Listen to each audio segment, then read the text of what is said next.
بسم الله الرحمن الرحيم. الحمد لله والصلاة والسلام على رسول الله وآله وصحبه ومن والاه. ربنا آتنا في الدنيا حسنة وفي الآخرة حسنة وقنا عذاب النار. ربنا أرنا الحق حقا وارزقنا اتباعه وأرنا الباطل باطلا وارزقنا اجتنابه. سلام و ڕەحمەتی خوای میهرەبان لە ئێوەی ئەزیز و خۆشەویست و بەڕێز بێ خوشکان برایان منداڵە چاوگەشەکان ئەپەڕێنەوە لە خوای پەروەردیگار ئەو دانیشتەمانەوە بە عیبادەت بنووسیت و لێمان ڕازی بیت بمان پارێزیت لە تەکەبور لە ڕیا یا ڕەب العالەمین بۆ خاتری ناوە جوانەکان و ئیسمی ئەعظەمت خوایە گیان وامان لێ بکەی هەرچی دەیڵێین و دەیکەین تەنها لە پێناوی تو یا ڕەب العالەمین. سەرەتا دەمەوێت زۆر سوپاسی برایان بەگشتی و جەنابی مامۆستاش بە تایبەتی بکەم کە ئەو دانیشتانە بەڕاستی زۆر زەرورن و جێگای دڵخۆشیشن، جێگای ڕێزیشن، بەڕاستی سوود و ئیستیفادەی گەلک زۆری لێ ئەبینرێت بە تایبەت لەو زروف و زەمانەی ئێستا کە تێیداین بەداخەوە کە دەڵێن زەمەنی فیتنەیە. خوای گەورە بمان پارێزی لە هەموو بەڵاو موسیبەت و فیتنەیەک. ئەو جۆرە دانیشتانە زۆر زەرورن بۆ ئەوەی دڵ و دەروون و مێشکمان ئاو بدرێت بە قورئانی پیرۆز بە فەرموودە شیرینەکانی پێغەمبەر عەلەیهی السەڵات وەسەلام دەرسێک ئیستیفادەیەک بکەین لە ئەو کۆڕ و دانیشتانە. ئەو دانیشتانە دانیشتن مەجلیسی ذیکرە، باسی خوای پەروەردیگارە کرێت سبحانه وتعالى و باسی پێغەمبەرە کرێ عەلەیهی السەڵات وەسەلام، قورئانی تێدا خوێندرێت بە نەسی فەرموودەی پێغەمبەر عەلەیهی السەڵات وەسەلام کە خوای پەروەردیگار مەلائیکەتی خاص و تایبەتی هەیە ئەگەڕێن ئەسوڕێن بۆ ئەو شوێنانەی ئەو مەجلیسانەی کە یادی خوای پەروەردیگاری لێ ئەکرێت. لەوەیەوە مەلائیکەتەکان سەف ئەبەستن تا ئاسمان. خوای رب العالمین لە هەموو لایەکمان قبول بکە ئینشاء الله. بەڕێزان، بابەتی ئەم شەو کەمێک غەریبە و جیاوازیشە. باسی گرنگی ئەو شەومان باسی گرنگی هۆکارەکانی گەیاندن و لە ناویشیان مۆبایل. معلومی هەموو لایەکمانە جەنابتان ئەزانن کە مۆبایل بەشێکە لە ژیانی ئێمە، گەنج و پیر و ئافرەت و پیا و خوێندەوار و نەخوێندەوار هەموو کەس بەکاری دەینیت. بەڵام پێش ئەوەی کە باسی مۆبایل و ئادابەکانی بەکارهێنانی مۆبایل بکەین دەمەوێت کەمێک باسی گرنگی گوێ بکەین. بیستن، ئالەتی بیستن. خوای رب العالمین هەموو بە ئەعزایەکانی ئێمە نیعمەتە کە خوای پەروەردیگار بە ئێمەی داوە. دەستە و قاچە و چاوە و گوێیە و زوبانە و هەر هەمویان نیعمەتی خوای رب العالمینە. ئەوەی کە قاچی نەبێت ئەکید ئەو ئەزانێت نیعمەتی قاچ چەندە گرنگە. ئەوەی کە دەستی نەبێت ئەو باش ئەزانێت کە نیعمەتی دەست چەندە گەورەیە. ئەوەی زوبانی نەبێت زۆر باش ئەزانیت. جا بڕۆ دوێ هەموو عەزایەکان ئەوەی گوێی نەبێ کەڕ بێ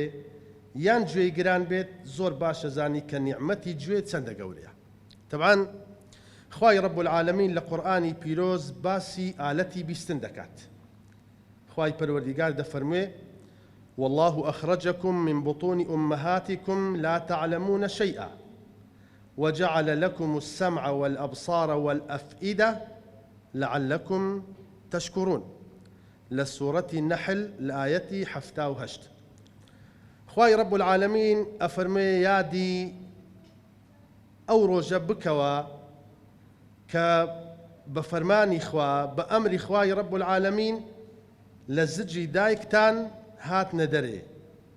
هیچتان نازانی. ئەو کات خوای رب العالمین وجعل لكم السمع گوێی پێدان والأبصار چاوی پێدان والأفئدة دڵیشی دانێ. ئەو جا خوای رب العالمین ئەفەرموێ بۆ ئەوەیە کە شکرانە بژێر بن سوپاسی نیعمەتەکانی خوای رب العالمین بکەن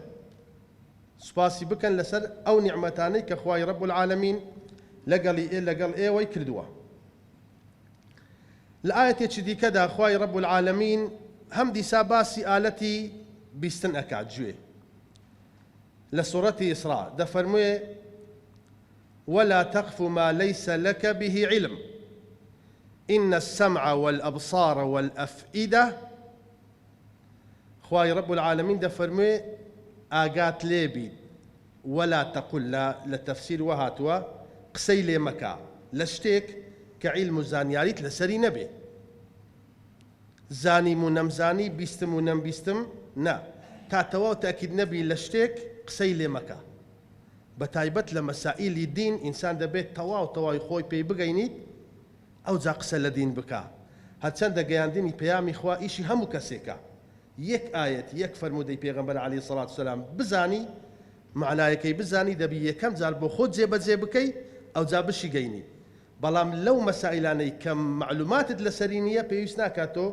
خۆتی تێ هەڵبقورتێنی و قسەی لێ بکەی ولا تقف ما ليس لك به علم یان شایەدی دان جا نەچ با لە بابەتەکەمان لا نەدەین خوا فەرمی إن السمع والأبصار والأفئدة گوێ چاو دڵ هەموو عەزایەکانی دیش خوا فەرمی بەرپرسی لێی پرسیارت لێ ئەکەم لە ڕۆژی دوعای ئێستا هەر کەسێک کە بیەوەی قسە بکات تەنها پارچە گۆشتێکە کە قسەکە ئەوی زوبانە زوبان پارچە گۆشتێکە کە قسەی پێ ئەەکەی بەڵام ڕۆژی دوایی ئەو ڕۆژی کە گەڕایەوە کە گەڕاینەوە خزمەت خوای رب العالمین ئەو زوبانە قەپاتە بێت زوبانەکە قسە ناکە ئەدی چێ قسەکە ئەعزایەکانت وە قسە دێن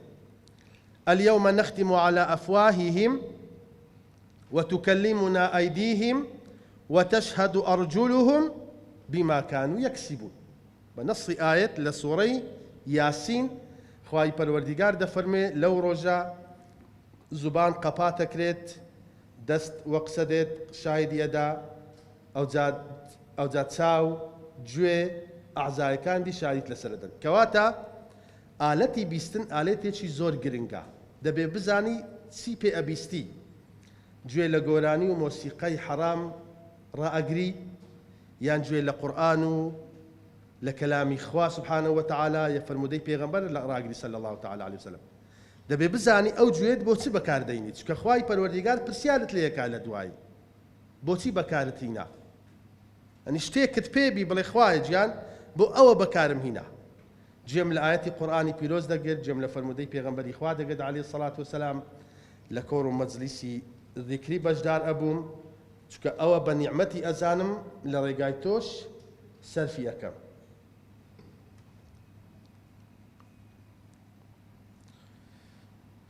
خۆشەویستانم ئیمڕۆ ئامرازی گەیاندن گەلک زۆرن لە ناویان یەکێک مۆبایلە مۆبایل ئامرازی گەیاندنە کار ئاسانی زۆری بۆ کردینە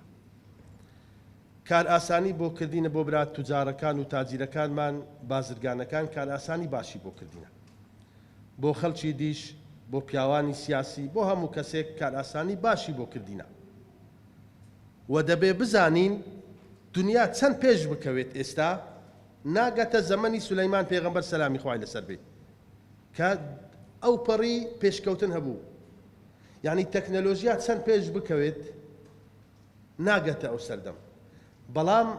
ئەوان پێغەمبەران سەلامی خوایان لەسەر بێ کاتی خوای رب العالمین نیعمەتێکی لەگەڵ دەکردن لە خوایان ئەزانی هذا من فضل ربي ليبلوني أأشكر أم أكفر دەیانگۆ ئەوە بەخششی خوایە نیعمەتی خوایە خوا سبحانه وتعالى ئەو نیعمەتەی بە ئێمە داوە بۆ ئەوەیە ئایا ئێمە سوپاسگوزار ئەبین لە خوای ئەزانین یان کوفرانەی نیعمەتی خوا ئەکەین هەر کەس کوفرانەی نیعمەتی خوا بکات دەبێ باجەکە بۆ خۆی بدا ئەوەی کە سوپاسگوزاریش بێ خوا بۆی زیادەکە لئین شەکەرتم لەئەزیدەنەکم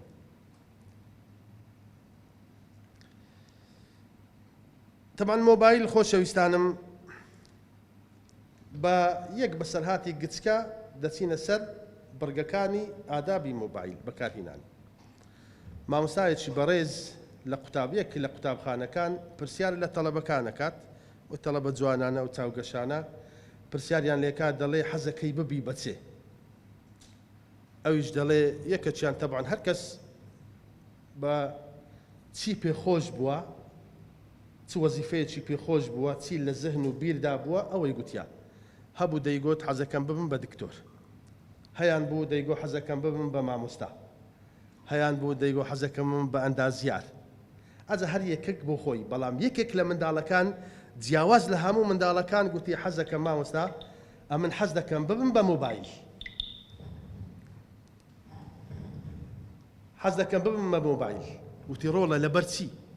وەڵی گوتی ئەبینم لە ماڵێ باب مۆبایلی لە دەستا خزمەتی ئەکات، جوانی ڕائەگری، قسەی بۆ ئەکا، لەگەڵە خۆ ئەی باتە بازار، لەگەڵە خۆ ئەی خەوینی تو ئەی نوێنی، نایەڵی لە عاردی بکەوی، زۆر ڕێزی ئەنێت. دایکیشم هەروایە، برا گەورەکەشم هەروایە، خوشکەکەشم هەروایە، هەمویان هەروان. کەس ئێتیمان بە من نادات، لەگەڵە خۆ نام بەنە بازار، خزمەتم ناکەن، قسەم لۆ ناکەن، هەمووی مۆبایلە. یعنی تەماشای تێگەیشتنی ئەو منداڵە بکە، زهد و فکری ئەو منداڵە کە مۆبایل چەندە کاریگەری هەیە بەسەر خانەوادەکان. چکە ئیوا هەیە بەڕێزان، مۆبایلەکەی حاشا لە ڕووی ئێوەی ئەزیز و خۆشەویست، خوشک و برایانی بەڕێزم، مۆبایلی خۆی گرتیتە بت وەکو بت ئەیپەرستیت، ئەویان کارە ساتە. هەر کاتێک هەر وەختێک ئێمە مۆبایل بە نیعمەتمان زانی، طبعا نیعمەتە ئێستا باسی ئەەکەین، ئەو کاتی ئەوەندەی کە ئێستا گرنگ پێدان و گەورەکردن و ڕێز لێگرتنی ئەوەندە نامینیت. نیعمەتێک کە خوای پەروەردیگار پێی داوم، ئەو نیعمەتە بۆ ئەوەی پەیامی خۆم پێ بگەینم. ئەوە نییە بیکەمە بت هەتا بگاتە ئەسنای پەرستن وەالعیاذ بالله. گرنگترین شت خۆشەویستانم لە بەکارهێنانی مۆبایل ئەوەیە مۆبایلەکانمان بزانین کە نیعمەتی خوای ڕەب العالەمین. چۆن؟ پێشان ئالەتی گواستنەوە والخەیلە والبیغالە والحەمیرە لیتەرکەبوها وەزینە. خوای پەروەردیگار دەفەرمێ ئەسپ و وشتر و حاشا لە ڕووی جەنابتان گوێ درێژ. بەڵام خوای ڕەب العالەمین چی ئەفەرمێ؟ وەیەخلوق ما لا تعلمون. لە داهاتوو خوای پەروەردیگار عیلم و عەقڵی وا دەداتە ئینسان کە شتی گەورەتر بەرهەم بێنیت. هەرچی هەیە لەو تەکنەلۆژیایی کە ئێستا ئێمە ئەیبینین، لەو مایکانە ڕابگرە، لەو کامیرایە، لەو مێزە، لە هەر هەمووی بەرهەمی دووشتە، بەرهەمی عیلم و عەقڵە. عیلم و عەقڵ. خوای ڕەب العالەمین عیلم ئەدات. طبعا لە چەندەها ئاەتی قورئانی پیرۆز خوای پەروەردیگار باسی زانستی کردی، عیلم، باسی عەقڵیشی کردیە. یعنی ئەوانە هەر هەمووی تەکنەلۆژیا کە چەندی پێش بکەوێت، طبعا وەچی عەرزم کردن پێشان ئەوانە ئالەتی گواستنەوە بوون، ئێستا سەیارەیە، تەیارەیە، باخیرەیە، قیتارە، میترۆیە، ئیدی هەموو ئەوانەی کە ئالەتی گواستنەوەی زۆر پێشکەوتونە، هەر هەمووی بەرهەمی عیلم و عەقڵە. چێ عیلم و عەقڵی دایە؟ خوای پەروەردیگار. کەمیشی دایە وما ئوتیتم من العلم إلا قليلا. کەمە خوای پەروەردیگار کەمەکە عیلمی دایە کە ئەو پێشکەوتنەی هەیە کە ئەبینین. لە سەرەتای هاتنی ئەو پەیامە جوانە بۆ پێغەمبەر عەلەیهی السەڵات وەسەلام خوای ڕەب العالەمین بەچی دەستی پێکرد؟ اقرأ باسم ربك الذي خلق خلق الإنسان من علق اقرأ وربك الأكرم الذي علم بالقلم علم الإنسان ما لم يعلم. يعني برهمي علم وعقل وقلم كواتا دەبێ لە خوای بزانین. حاشا لە ڕووی جەنابتان ئەگەر حەیوانێک شتێک ئەو حەیوانە ئەگە عەقڵی نەبیت هیچ بەرهەمی نابی. بەڵام ئەوانەی خاوەن عەقڵن، خوا عەقڵیان دەداتێ و عیلمیشیان دەداتێ، بەرهەمی گەورە گەورەیان هەیە. دەمانەوە شتێکی ڕوون و ئاشکرایە کەس ناتوانین نکۆڵی لێ بکات. کەواتە دەبێ بە نیعمەتی بزانین، وەکو پێغەمبەران سەلامی خوایان لەسەر بێ و لە ضمنی پێغەمبەرانیش بالذات سليمان پێغەمبەر سەلامی خوای لەسەر بێ کە فەرمی هذا من فضل ربي ئەوە بەخششی خوایە. ئەدی قارون یعنی نەبینە قارون لەگەڵ ئەوەی کە هەرچی بیکردبە دەیگۆتەوەی خۆمە إنما أوتيته على علم عندي یەکێک لەو هۆکارانەی کە خوای پەروەردیگار قارونی لە زەمین بردە خوارێ فخسفنا به وبداره الأرض یەکێک لە هۆکارەکانیەوەی هیچی بەلای خواوە نەئەنا دەیگۆی خۆمە لێزانی خۆمە قازانجی کردوا دەیگۆ لێزانی خۆمە هەر شتێکی هەبا دەیگۆ لێزانی خۆمە. ئەدی ئێمەی مسلمان چۆنین؟ ئێمەی مسلمان هەر ئیبداعێک هەر پێشکەوتنێک بکرێت ئێمە دەڵێن بەرهەمی دووشتا علم و عەقڵ. علم و عەقڵ ئەویش خوا ئەیدات. خۆشەویستانم نیعمەت خوای پەروەردیگار کە نیعمەت ئەدادە کەسێک بەس بۆ مسلمان نییە بەتەنها بەس مسلمان ئەگەر مسلمان نەبی نەخێر نیعمەتی خوای لۆ نیە نەخێر شتیوان نیە. نیعمەتی خوای پەروەردیگار بۆ کافر و مسلمانە. کافر و مسلمان بەهرەوەرن بە نیعمەتەکانی خوای رب العالمین.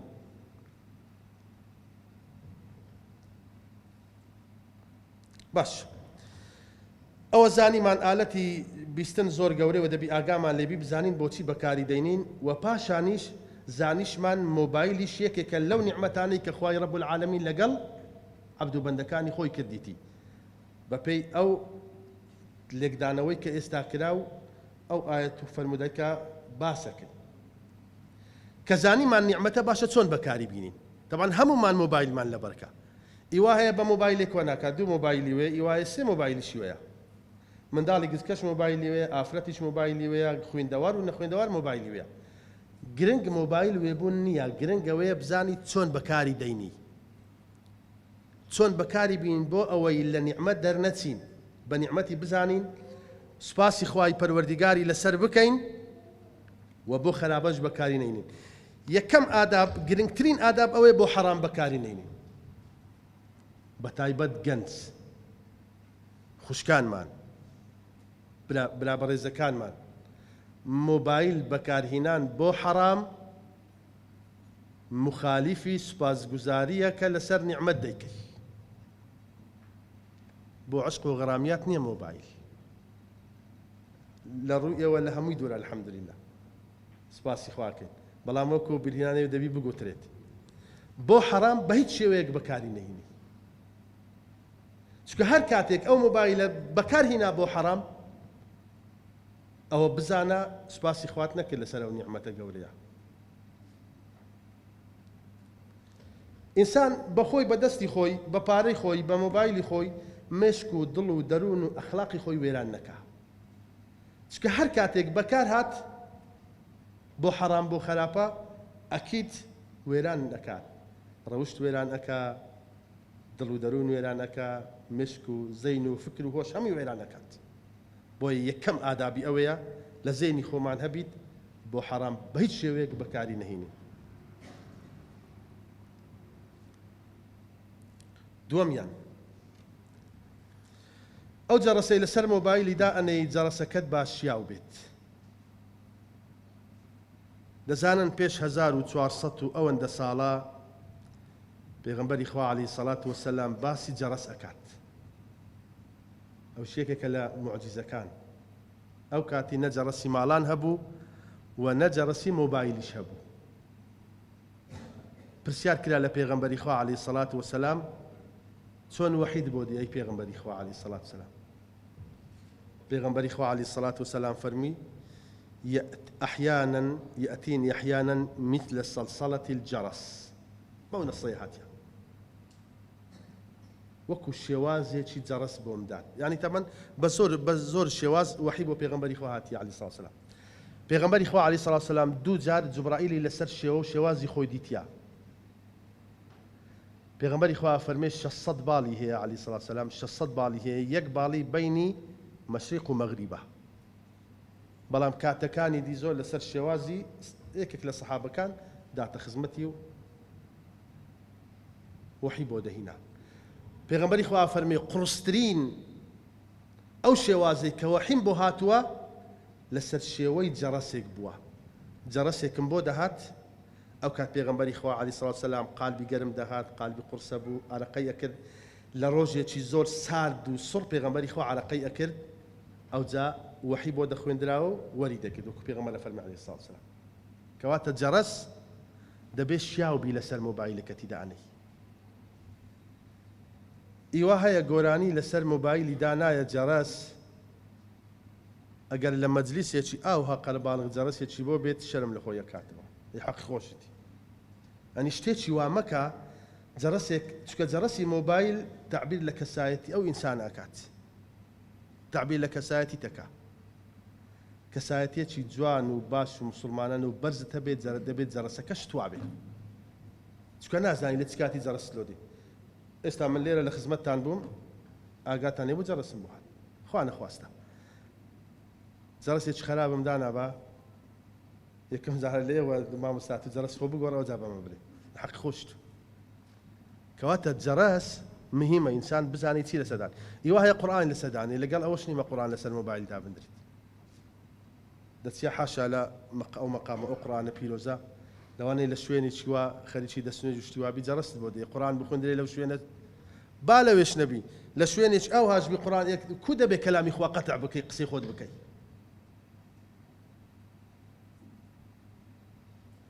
سرودێک دانەی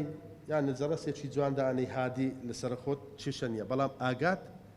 لە جەرەسی مۆبایلەکەت بێ ئەویان زۆر گرنگە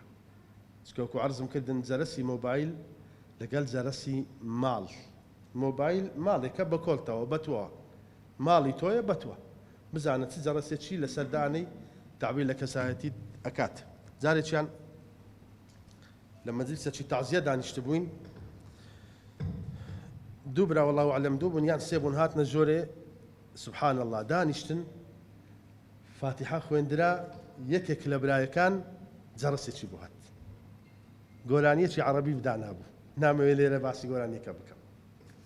وەڵڵاهی بەخۆم دیتم بە دەستێکی ئەوها ڕاگرت بوو فاتحەیە خوێن بە دەستەکەی دی لە بەرکەی خۆی ئێدام و پێشی قەپات نابوو یعنی حاڵەتی وا تووشەبی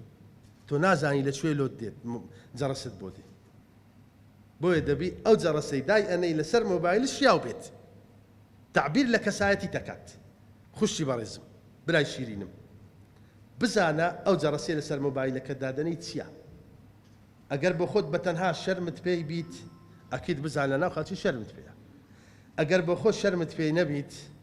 دیارە جەرەسێکی تەواو بەکاری بینە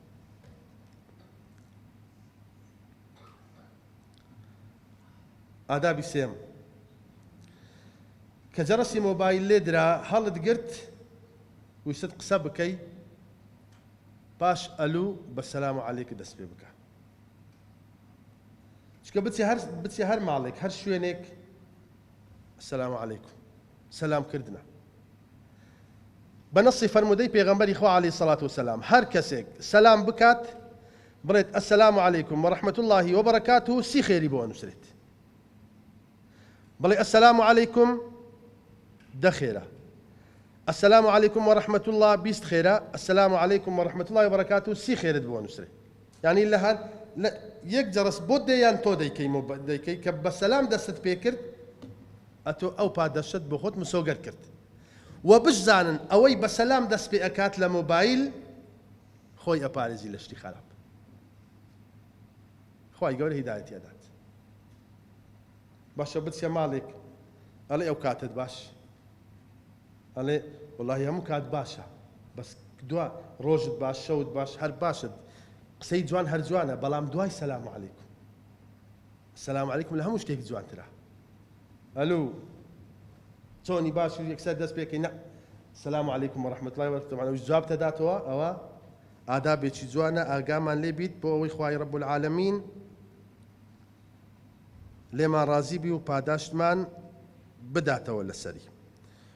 و ئەگەر جوابیشی نەدایەوە دڵگیران مەبە لەوانەیە مەجالی نەبی لەوانەیە لە کۆبوونەوەی بی ئێستا من پێشی بێمێرە بێمە خزمەتان سێ جارم تەلەفۆن لە مامۆستا موسلیمی کرد هەڵی نەگرت وەڵڵاهی نەچم نەزانی لە مەکتەبێ خەریکی دەرسە تەبعاً دەبێ من چی بکەم گومانی چاچی بۆ بینمەوە بڵێم لەوانەیە لەسەر شەحنی بیت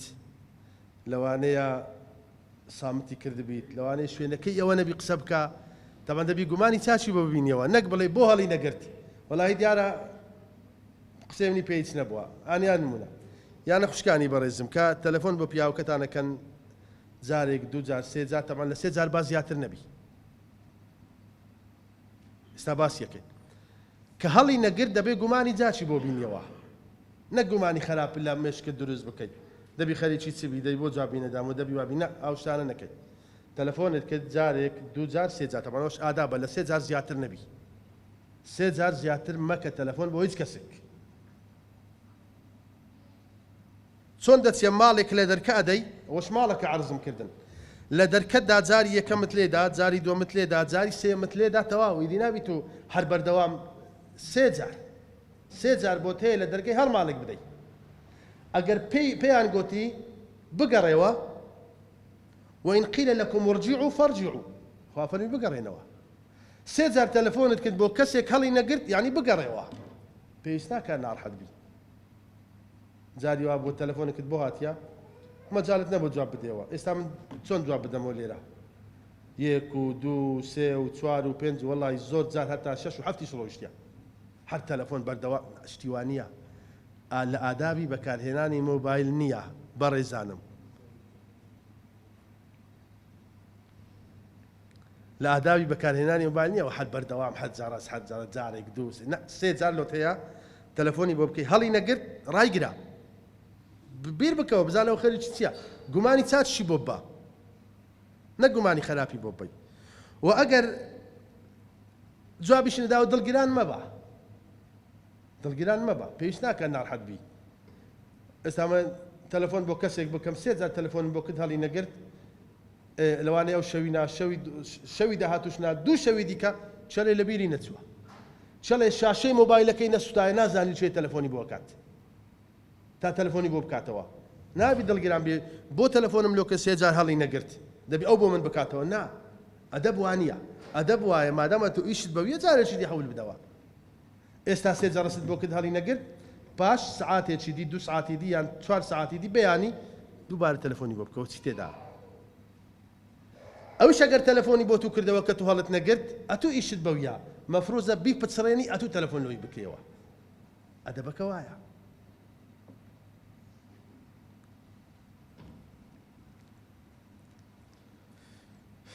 پێنجەم کات و ناکات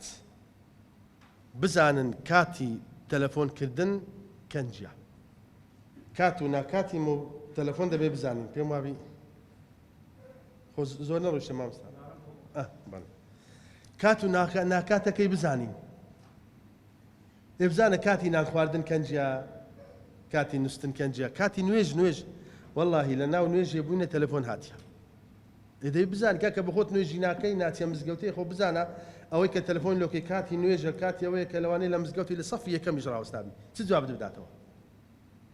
لەوانەیە بێری چی بیکاتە سامت و دەنجیش بێت خەڵکێک پێوە گرفتارەکەی کات و ناکاتی مۆبایل زۆر زەرورە خوشکانی بەڕێزم بزانن چ کاتی تەلەفۆنکردنە کە عەرزم کردن لە کاتی نان خواردن مەفروزە تەلەفۆن نەکەی لە کاتی نووسن ئیسراحەت لە کاتی نوێژ ئەگەر هەر زۆر زەروری شەکردت هەر زۆر زەرورە زۆر زەرور بوو جاری وایە زەرورە دەبێت تەلەفۆن بکەم کە هەڵی گرت پاش سەلام کەلام ئەو جا دەڵێم داوای لێبوردنەکەم کاتەکەی ناکاتە بەڵام لەبەرەو ئەو ئیشەم بوو زەرور بوو یعنی عوزری بۆ بینەوە عوزری هینانەوە زەرورە ئەگەر ئافرەت بۆ مێردەکەی بی زۆر گەورەترا ئەگەر پیاو بۆ خیزانەکەی بی لەوە گەورەترا عوزری بۆ بینەوە داوای لێبوردنەکەم هەرچەندە کاتەکەش ئێوە نییە بەڵام فڵان ئیشەم هەبوو پێی گەورابی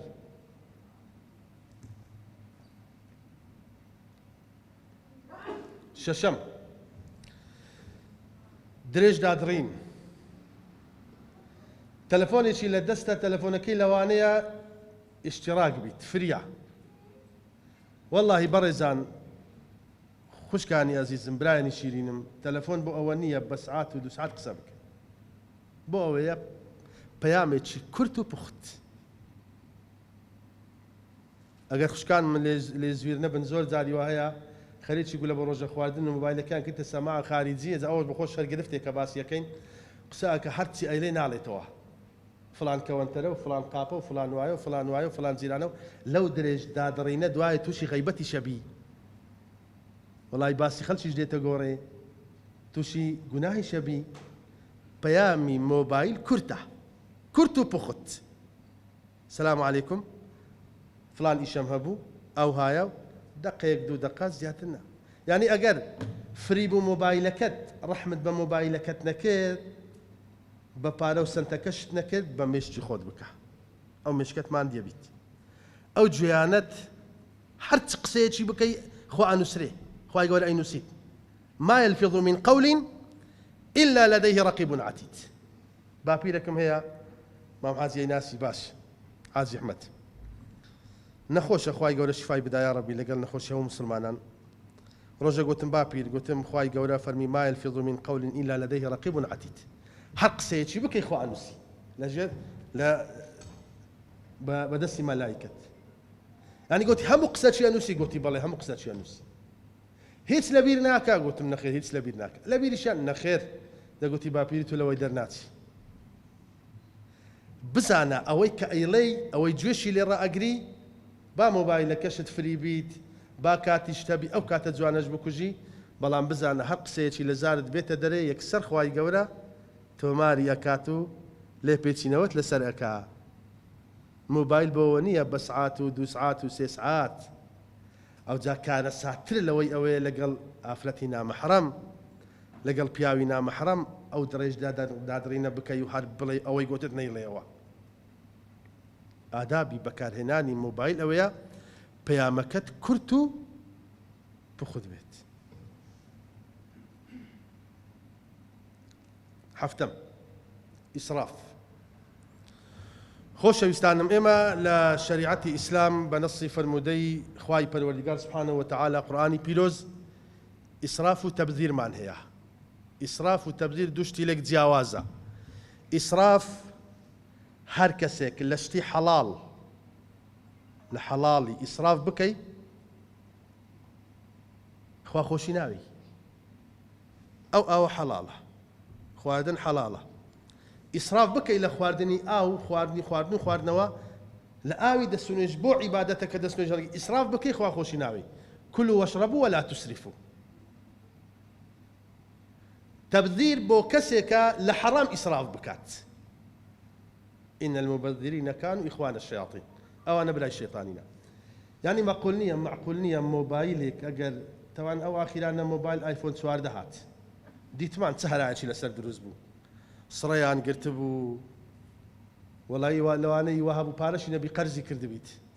بە 20 وەرەقە و 26 وەرەقە و ئاخر ئەوانە خوا لەسەرت حیسێ بکە یانە بە مۆدیل بڕۆی بە مۆدیل گەنجی وامان هەیە خوشتی واشمان هەیە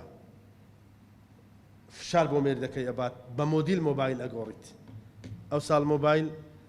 12 13 14 فلانە و فیساڵە و هەر هەمی بە مۆدیل هەر مۆبایلێک بین لەوی جوانتر بی خۆی فراد ئاوی هەڵەگریت ئەیکڕیت ئیسراف مەکەن یعنی مۆبایلێک بتوانی بە 300 400 هزار ئیشی خۆتی پێ بڕۆینی معقول نییە تۆ بچی مۆبایلێک بکڕی بە 26 وەرەقە و زیاتر ئیسرافکردن لە مۆبایل حرامە با حەڵاڵیش بێ با پارەی حەڵاڵیش پێ بدەی با مۆبایلەکەش بۆ بڵێن بۆ چاکت بی و خراپەی پێ نەکەی بەڵام ئیسرافی تێدا بکەی حرامە خوا خۆشی ناوی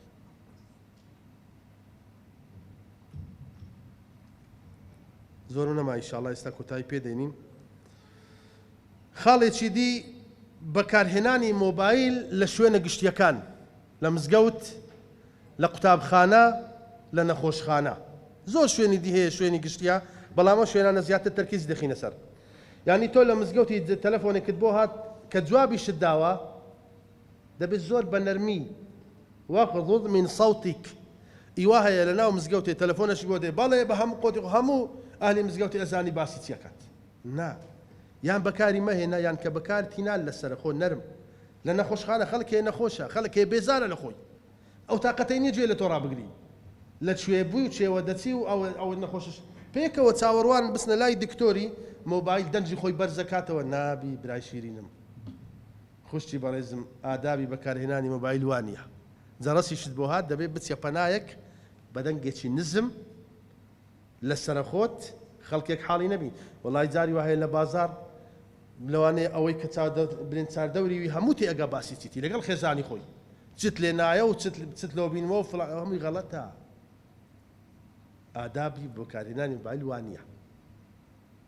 دەبێت لە شوێنە گشتیەکان دەبێت خۆتی لێ بپارێزی بەکاری نەهێنی طبعا سپاسی جەنابی مامۆستاشەکەم دوو جار جەڕەسی بۆ بێ جوابی نەداوە ئەو هایە دەبی محاولە بکەیت جواب نەدێ و کە جوابیشی داوە زەرور بوو زۆر نەرم لەسەر خۆت یەکێکی دی خۆشەویستان نۆیەمیان جاسووسی پێمەکە بە مۆبایلەکەت بە مۆبایل جاسووسی مەکە ڕسمی خەڵکی پێمەگرە ئەو ژمارە لە لایتت بە تایبەتی خوشکان ئافرەتان مەیدە بە کەس ئەمانەتە لەسەر شانت یان مۆبایل هەیە دەنجی خەز نەکات مسجل سەوت حرامە دەنگێ خەزن کەی و بڵاوی بکەیەوە دەزانی حرامە دەنگەکەی وەرەگری ئەو جا لە مەجلیسانەها فڵان کەسی گوت ئەیدەتە سەماع یانە تەلەفۆنێکت بۆ دێ لە مەجلیسێکە مەی کە سەماع خارجی ئەمانەتە ئەوە ئەمە ئەو کابرای قسە بۆ تو ئەکات بۆ مەجلیس نییە یان کە ئەیکێ سەماع خارجی دەبێت بڵێ کاکە کەلیتمە سەماع خارجی لەوانەیە قسەیەکی وا بکات لەو مەجلس یەکێک بریندار بکات حاڵەتی وها بووە زۆریش بووە دەبێت بزانی لە چه حاڵەتێک مۆبایلەکەت ئەگەیە خارجی سەماع خارجی ئەو کاتی بەکاربینە کە پێت گوت کاکە بۆ ئاگاداریت مۆبایلەکەم سەماع خارجیە جاسووسی بە مۆبایلت مەکە کەس ناوێری دوو بلۆک لەسەر یەکدانێ تەلەفۆن بۆ شارەوانی بۆ ئەوی دیەکەی وەرن لە فرانسەیەدایەننا وەرە جا خۆش تووڕەکە بەخوای لەوێ وایە جاسووسی پێ مەکە بۆ ئەوە نییەوە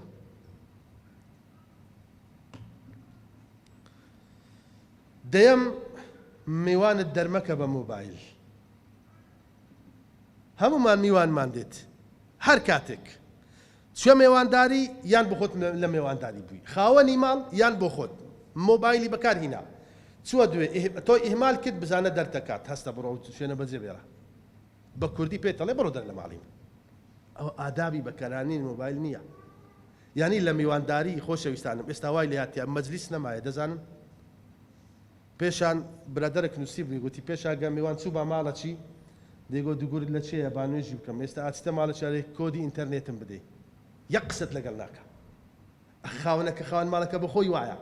بۆ خۆی خەریکی مۆبایل یادەی دەی فڵان وایە میوانش لە پەنای دانیشتە جا